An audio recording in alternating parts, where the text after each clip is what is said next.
Assalamualaikum warahmatullahi wabarakatuh. Selamat datang kembali di podcast Madang, Materi Sedaging Persembahan UPTD Tekom dan Infodik Provinsi Kalimantan Timur.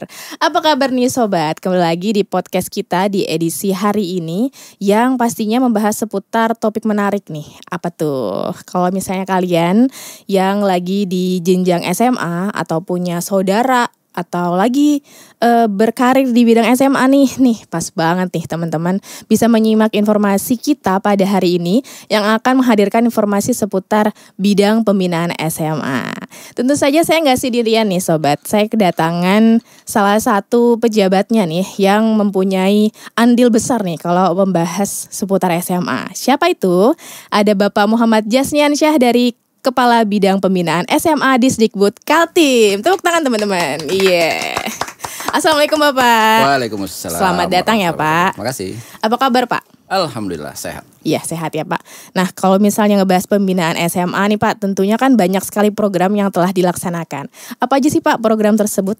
Program kita banyak. Jadi SMA itu selaku tugas pokok dan fungsinya minimal 3 yang kita. Yang pertama terkait dengan peserta didik, yang kedua kurikulum, dan yang ketiga adalah kelembagaan sarana dan prasarana. Kalau peserta didik ini mulai dari seleksi penerimaan murid baru, kemudian pembinaannya, kemudian dilanjut dengan pengadaan lomba-lomba berjenjang, pelaksanaan lomba-lomba berjenjang, baik itu lomba yang sifatnya berjenjang sampai ke tingkat nasional maupun sampai ke tingkat provinsi. Kemudian di kurikulum sudah kita pastikan bagaimana sebuah proses pembelajaran itu bisa kita hire dengan baik, memastikan bahwa sekolah melaksanakan kegiatan pembelajaran itu dengan baik. Kemudian Sapras, ini terkait dengan Sapras dan kelembagaan, terkait dengan izin pendirian sekolah baru, izin operasional sekolah baru, kemudian juga ada terkait dengan Saprasnya yaitu dengan pembangunan unit sekolah baru, rehabilitasi dan macam-macamnya ada di situ. Wah, kalau ngebahas sekolah nih saya pengen tahu berapa sih Pak yang sudah dibangun dan Sarpras lainnya nih. Kira-kira aja sih Pak. Kalau yang dibangun sudah cukup banyak ya. Terakhir tahun ini kita membangun 2 unit sekolah baru yaitu di daerah Pasir Blengkong dan Long Ikis. Okay. Kemudian tahun depan ada beberapa unit sekolah baru lagi yang dalam proses rencana kita bangun. Di antaranya adalah SMA Negeri 4 Samarinda yang memang sekolahnya sudah cukup lama, sekitar 40 tahunan berdiri, tetapi memang kondisi lingkungan sekitar yang berdampak banjir. Jadi setiap hujan itu pasti berdampak banjir. Kemudian kita merencanakan juga pembangunan SMA Negeri 10 Balikpapan karena memang daerah Balikpapan ini bermasalah terkait dengan daya tampungnya. Kemudian juga kita membangun rencana SMA Negeri 2 Sangatta Selatan. Sama dengan Balikpapan, Sangatta juga cukup bermasalah karena ada disparitas antara daya tampung dengan lulusan sekolah SMP atau MTS sederajat. Kemudian di Kutai Kartanegara kita rencana juga membangun SMA Negeri 4 di Loatebu. Kalau yang suka makan martabak silahkan ke situ. Di dekat daerah situ, di depan lebih situ. Terkenalnya martabak. Ya, martabak di Loatebu. Kemudian di Muara Kaman juga kita bangun. Kemudian ada beberapa sekolah lain yang kita lakukan. Itu baru unit sekolah baru. Kita juga memberi perhatian lebih terkait dengan peningkatan sekolah melalui rehabilitasi ruang kelas baru, kemudian juga laboratorium perpustakaan dan lain sebagainya. Wah, itu lebih dari 10 Pak. Dan itu apa realisasinya apa tahun ini atau tahun? Kita tidak bisa segala sesuatunya secepat membalik telapak tangan. Tentu ada proses. Tahun ini baru kita proseskan untuk Long Ikis dan Pasir Blengkong yang saat ini sedang dalam proses pembangunan. Sementara yang selebihnya itu berproses tahun depan. Oh, seperti itu ya Pak. Ya. Nah, itu kan untuk pembangunan sekolah nih. Teman-teman juga pasti penasaran kan kalau untuk prestasi siswa nih Pak. Ini kan dari bulan Januari sampai Oktober sekarang. Apa aja sih Pak prestasi yang telah ditorehkan siswa-siswa SMA di Provinsi Kaltim Pak? Banyak sekali ya. Kita tahun 2024 kita pernah jadi juara nasional lomba debat bahasa Indonesia dan bahasa Inggris. Alhamdulillah pada saat itu. Dan tahun ini itu anak-anak kemarin baru pulang hari Ahad kemarin, hari Minggu kemarin baru pulang dari Malang untuk mengikuti O2SN.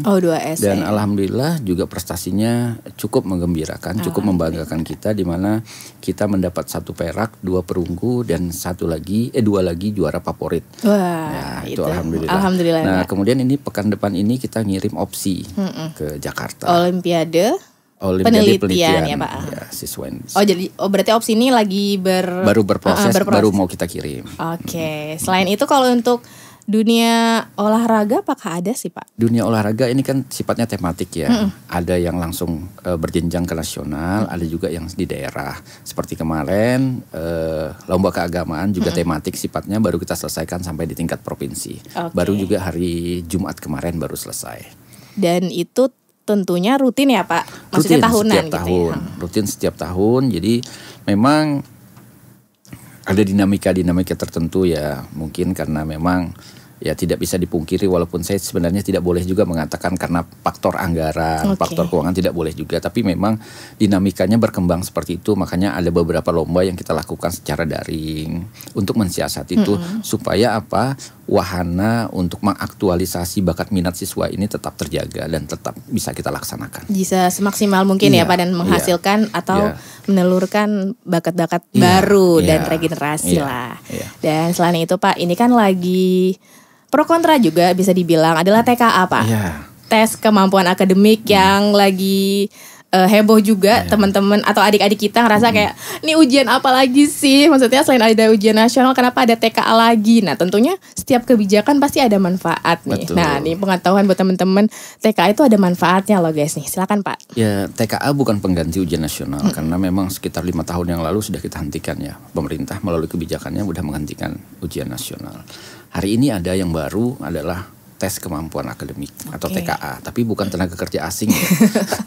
Jadi tes kemampuan akademik ya Pak, bukan tenaga kerja asing. Jadi jangan jadi momok ini. Mari kita hadapi bersama karena ini memang bagian dari program pemerintah pusat. Ini juga terkait dengan seleksi penerimaan murid baru. Jadi kalau jenjang SD hasilnya itu ke SMP untuk masuk ke SMA untuk jalur prestasi.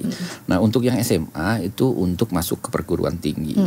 Jadi mari kita hadapi, mari kita siapkan sama-sama. Jadi mari kita sosialisasikan. Ini saya juga menyampaikan ke kawan-kawan, ke Bapak Ibu Kepala Sekolah. Mari ini sosialisasikan ke para siswa-siswi berikut orang tuanya. Substansinya yang perlu kita sampaikan ke orang tua. Jadi ini jangan jadi momok. Jangan jadi momok, persiapkan diri saja, manajemen waktunya, kapan waktu belajar, didampingi oleh para guru, didampingi oleh lingkungan sekolah yang baik. Orang tua juga mendampingi karena kesuksesan itu tidak bisa hanya diserahkan ke sekolah. Juga ada peran serta orang tua di situ. Karena di sekolahan sekitar 7-8 jam saja. Mungkin tidak sampai seperti itu juga. Jadi banyak di keluarga. Jadi saling dukung kita.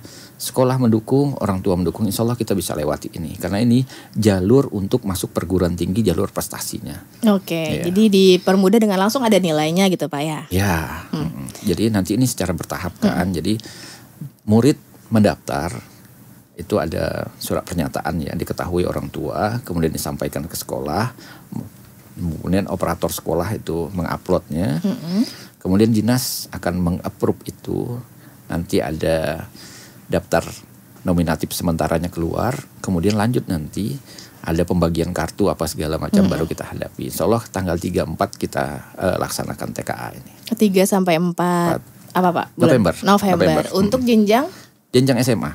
SMA. Oh iya benar-benar. Dan kalau boleh tahu bagaimana sih Pak proses mulai pendaftarannya itu Pak yang lebih detail? Karena kan kalau ujian nasional kan pakai apa sih? Mengadakan kartu ujian. Nah kalau TKA seperti apa sih Pak proses ujian? Jadi mekanismenya murid mendaftar dulu seperti yang saya sampaikan di awal tadi, mengisi surat pernyataan, orang tua juga harus tahu. Kemudian nanti disampaikan ke sekolah, operator sekolah akan meliti dan mengeksekusinya ke dalam aplikasi. Kemudian kami Dinas Pendidikan akan membuat nanti setelah kita lihat daftar nominasi sementaranya akan terbit. Kemudian setelah daftar nominasi sementara itu terbit, pihak sekolah akan bisa memverifikasi kembali apakah ini udah betul, apakah seluruh siswa yang sudah mendaftarkan diri udah masuk, datanya apa sudah betul. Kemudian nanti setelah betul, kemudian pihak sekolah akan membuat surat pernyataan tanggung jawab mutlak bahwa data itu sudah betul. Kemudian nanti dikembalikan lagi, baru diberikan nomor peserta. Kemudian nanti terbitlah daftar nominasi tetap atau DNT sebagai dasar penerbitan kartu peserta. Oh, berarti gitu. Kalau ada tanda tangan dari orang tua, apakah ada nggak sih Pak orang tua yang tidak menyetujui adanya TKA, dan seperti apa jika mereka tidak menyetujui seperti itu? Itulah pentingnya sosialisasi ya, menyampaikan informasi. Jadi ini bagian dari tanggung jawab bersama juga. Jadi pihak sekolah harus menyampaikan ke siswa, kemudian ke orang tua secara berjenjang lah. Jadi ini bagian dari tanggung jawab bersama. Jadi mengapa sih harus ada tanda tangan orang tua? Yaitu karena ini kita kerja bareng gitu, kerja bareng, bahwa suksesnya pendidikan anak-anak kita itu ya kerja bareng antara pihak sekolah, dinas pendidikan, pihak sekolah dan orang tua. Dan diharapkan orang tua juga berkesinambungan ya Pak, sama-sama bekerja sama ya Pak dengan sekolah. Oke, itu kan terkait TKA, dan teman-teman siswa semoga juga memandang ini sebuah manfaat ya, karena untuk berkelanjutan ini untuk yang SD ke SMP, SMP untuk ujian SMA, dan SMA untuk ke perguruan tinggi. Kalau untuk sekolah kan tentunya kita sebagai siswa menyiapkan diri biar sebaik mungkin. Nah, kalau pemerintah kan tugasnya untuk memfasilitasi bagaimanapun Pak ya. Seperti contohnya mengadakan beasiswa itu tadi. Nah, kalau yang seperti diketahui kita bersama, beasiswa itu ada terbagi dengan beberapa bagian seperti pembagian dana, ada juga pembagian seragam sekolah dan lain sebagainya. Nah, kalau untuk bidang SMA nih Pak, apa aja sih Pak yang menjadi tugas bidang SMA terkait beasiswa gratis POL dari pemerintah Provinsi Kalimantan Timur? Jadi beasiswa udah tidak ada lagi ya. Kalau dulu kan ada beasiswa Kalimantas, sekarang kan program itu udah tidak ada lagi.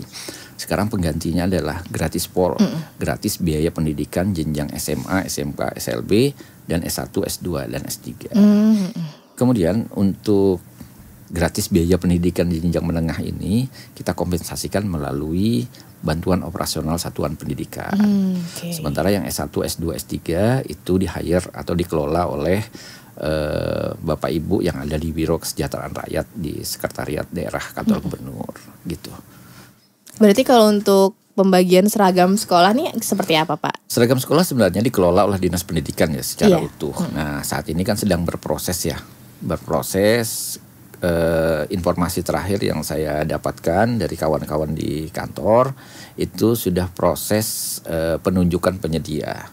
Nah, jadi ini mungkin proses penyediaan dari seragam itu. Kita tunggulah, mudah-mudahan di Desember nanti seragam sekolah ini sudah bisa kita distribusikan ke seluruh satuan pendidikan di Kalimantan Timur. Berarti dari Dinas Pendidikan juga sudah mengalokasikan dana untuk seragam tersebut ya Pak? Siap-siap. Berarti tinggal prosesnya aja nih, semoga cepat selesai dan bisa tersalurkan tahun depan berarti Pak ya? Tahun ini. Tahun ini, Masya Allah. Oke, dan teman-teman bisa merasakan. Kita sama-sama dukung, kita sama-sama juga berdoa lah. Mudah-mudahan ini tidak ada kendala apa segala macam, sehingga di bulan Desember insya Allah bisa sudah secara bertahap dari bulan November, Desember itu bisa sudah kita distribusikan. Oke.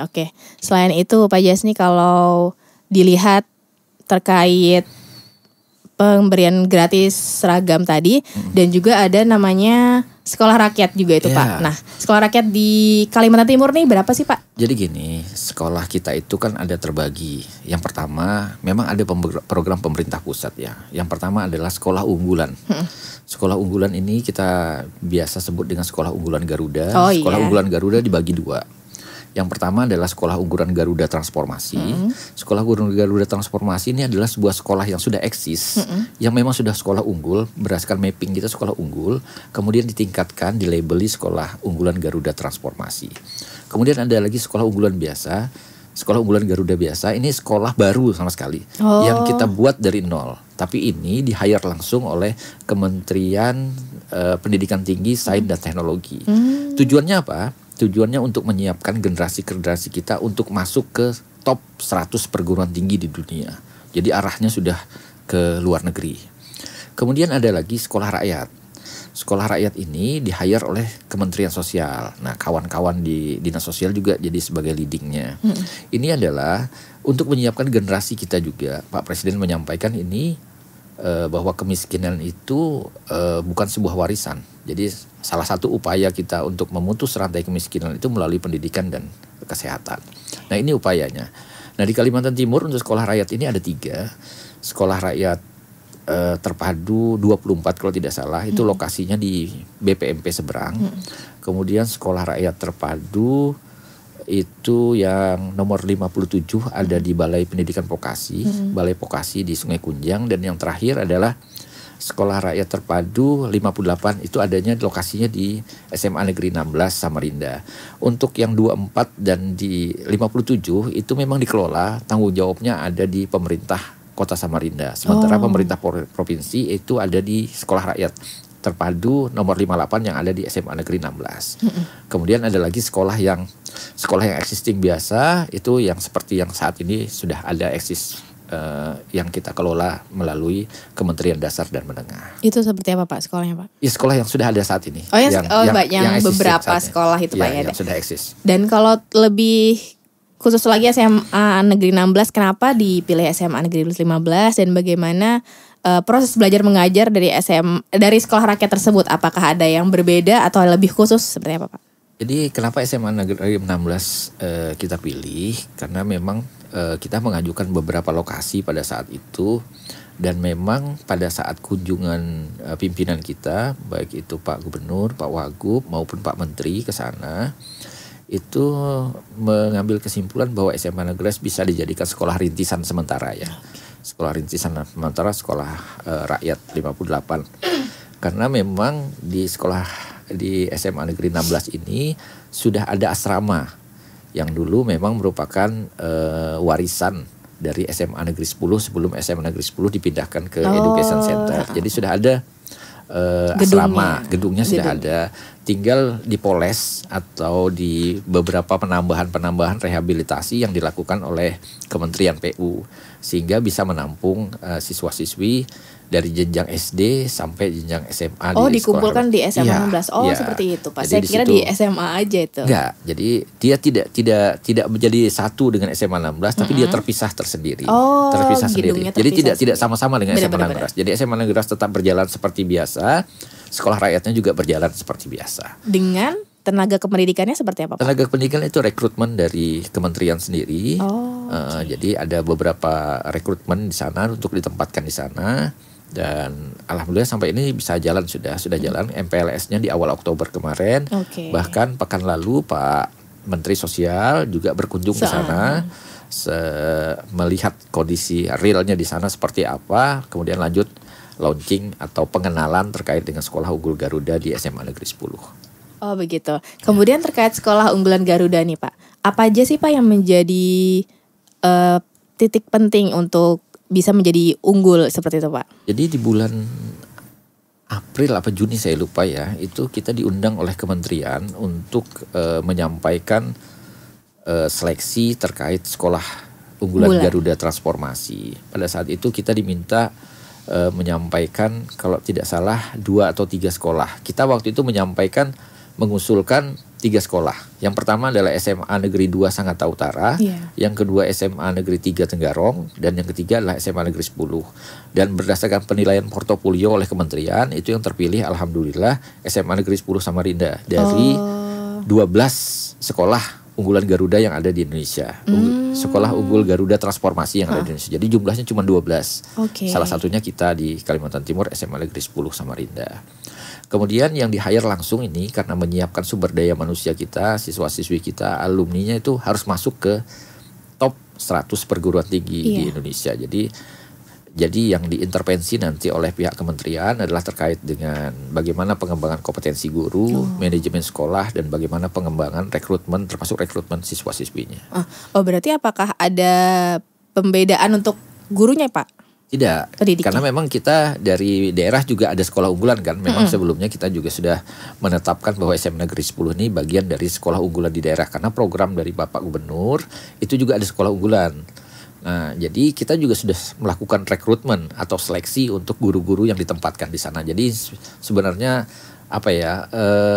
seperti gayung bersambut. Program dari pemerintah pusat juga disambut oleh pemerintah daerah Provinsi Kalimantan Timur. Dan tentunya apakah akan ada penambahan seperti dana BOS untuk SMA unggulan tersebut Pak untuk bisa mendukung adanya sekolah unggulan Garuda ini? Saat ini adalah intervensi kita adalah melakukan penyediaan dana terkait dengan pemenuhan sarana dan prasarananya, termasuk ada beberapa pembiayaan terkait dengan peserta didiknya kita juga lakukan intervensi. Seperti apa Pak? Kalau untuk peserta didik kita yang di asrama kita lakukan intervensi berupa pemberian bantuan pendidikan ke sana, ke arah sana untuk persiswanya. Oh, persiswanya nanti akan yang di asrama ya, di asramanya.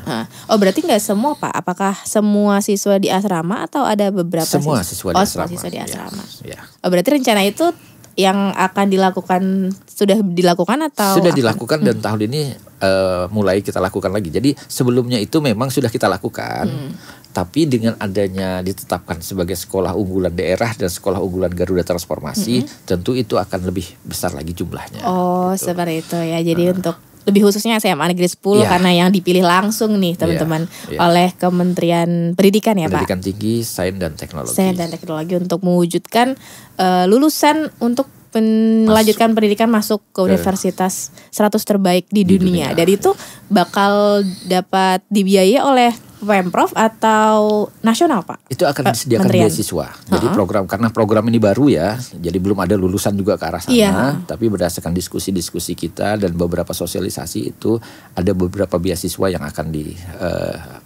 disediakan oleh Kementerian Pendidikan untuk melanjutkan ke perguruan tinggi. Dan apakah semua misalnya kelas 3 ini berapa siswa gitu? Dari itu apakah semua langsung dibeasiswakan atau pembagiannya lagi Pak? Tidak, nanti jadi ada beberapa pembagiannya. Ini kan masih kita follow up nilai-nilainya karena memang ini kan program-program yang baru ya.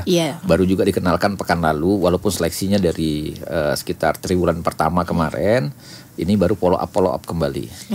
Seperti itu. Jadi lagi proses juga dan karena masih awal pastinya akan ada mungkin kekurangan dan semoga bisa menjadi pelajaran lah untuk Kak Dinas Pendidikan juga untuk bisa mengakomodir nih seputar pembiayaan untuk selanjutnya di perguruan tinggi nantinya Pak ya. Kalau untuk bidang pembinaan SMA sendiri apakah ada kegiatan di penghujung tahun nih Pak? Karena kan 2 bulan lagi udah 2026. 2026. Dan apakah masih ada kegiatan yang belum dilaksanakan tuh seperti apa Pak?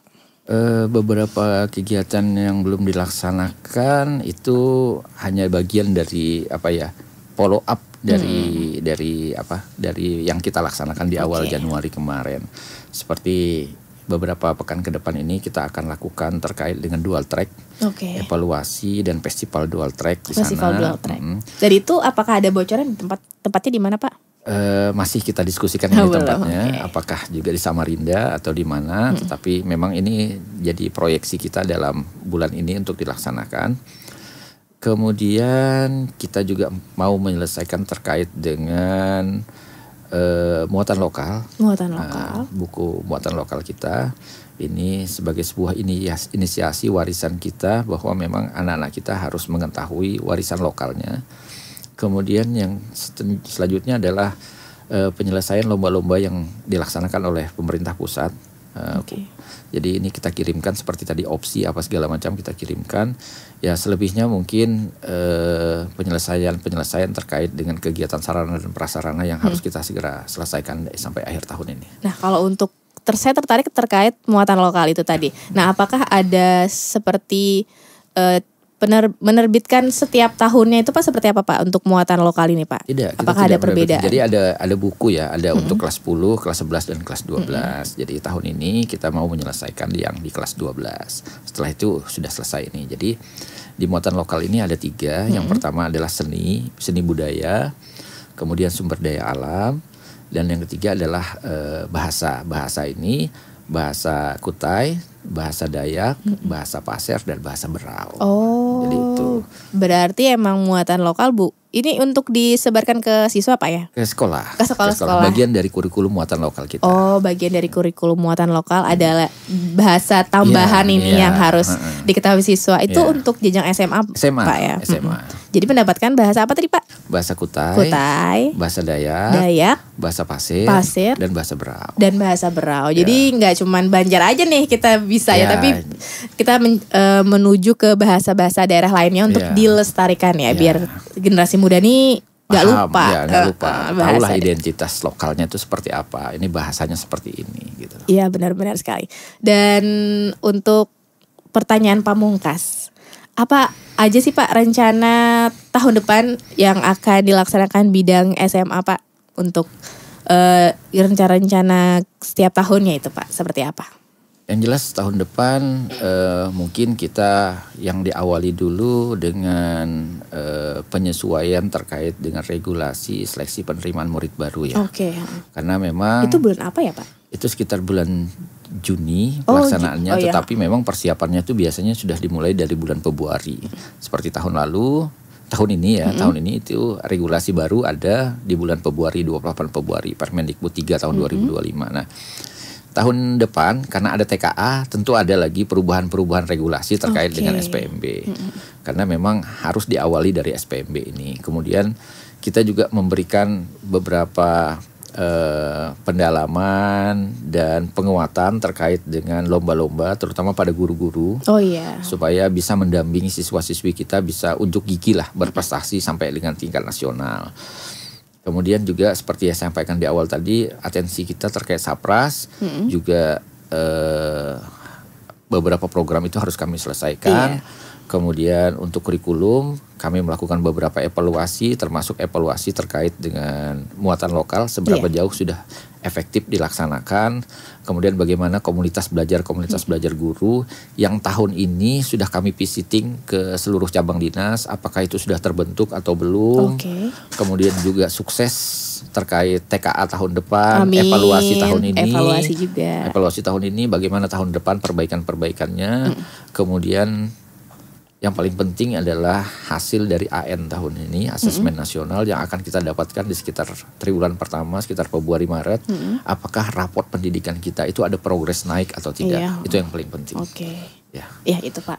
Dan terakhir nih Pak, pesan untuk generasi muda kan Bapak sebagai Bapak Kepala Bidang Pembinaan SMA nih, apa aja sih yang menjadi poin penting untuk peserta didik nih lebih mengenalkan apa sih yang Bapak harapkan nih? Boleh nih Pak di-share untuk teman-teman. Saya boleh ya, ini saya bacakan pesan Pak Presiden sih ini.